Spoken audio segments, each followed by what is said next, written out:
They say love can cost you a broken heart. For me, it cost $1 million. But what he didn't know was, I'd get it all back and take everything he ever worked for. Before him, I had a stable, predictable life. I ran my own small real estate business, inherited from my father after he passed away.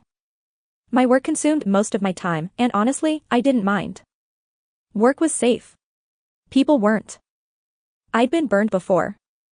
A 3-year relationship that ended when I caught my ex in bed with someone else. A friend who convinced me to invest in his startup only to disappear with my money. I thought I had learned my lesson, never mix love and trust with money. Then Daniel appeared. It started with a friend request. He listened. Really listened. He had one of those smiles, warm, inviting, but with a spark that made you curious. His profile was clean but not too polished, enough to seem real. His messages were thoughtful, and unlike most men I met online, he didn't rush. We started chatting every day. At first, it was small things, how my day went, what he was cooking for dinner. Then it became deeper. Childhood stories. Fears. Dreams. He told me about losing his parents young, working his way through college, and building his business from nothing. I told him about my father, my work, my inability to trust easily. He swore he understood.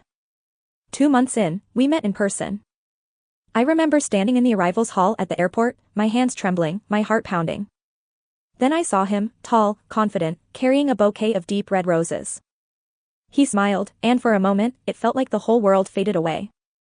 The next year was a blur of romance. Weekend getaways, late-night calls, surprise gifts. He made me feel seen in a way I hadn't in years. Every insecurity I had seemed to melt away when he was around. He was ambitious, always talking about his company, a tech startup he claimed was on the verge of revolutionizing the industry. He spoke about it with such passion that I couldn't help but believe in it, and in him. He introduced me to colleagues over video calls, showed me what looked like prototypes, and even shared confidential investor decks. It all felt so real. When he proposed, it was on a rooftop under the city lights. I said yes, without hesitation. The ring glittered in the moonlight, and so did my hopes for the future. It was about 3 months before the wedding date when he brought it up. We were sitting in my living room, the scent of coffee filling the air. He looked serious, his brow furrowed. I wasn't going to tell you this until after we were married, he said, but there's an opportunity. One that could change everything for us. He explained that his company was about to launch a groundbreaking product, but they needed a final injection of capital to beat a competitor to market. The investors were ready, but they needed a bridge fund, a short-term boost to secure the final contracts.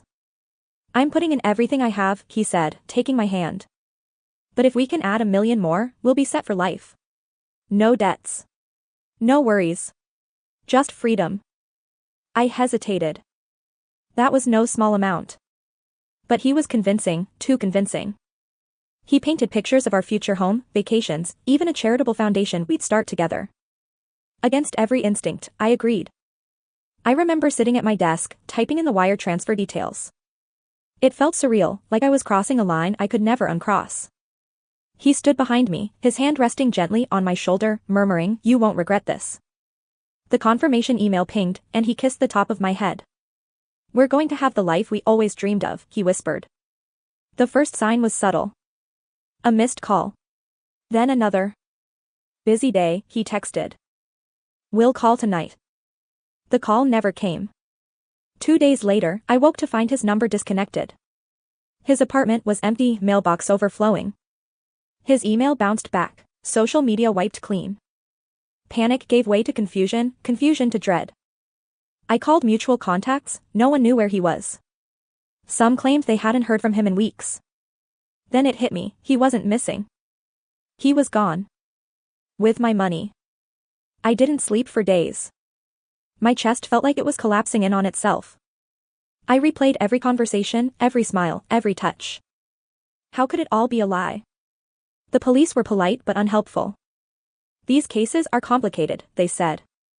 "If he's left the country, it'll be difficult to pursue." Friends told me to move on, that it wasn't worth the stress. But something inside me wouldn't let go. I wasn't just going to accept the loss. I was going to find him. I hired a private investigator, a former detective with a reputation for finding people who didn't want to be found. 3 weeks later, I had a file. Daniel was living under a slightly different name in another city. Driving a black sports car. Hosting lavish parties. And yes, still running the same company he'd told me about. Only now, it was thriving. I dug deeper.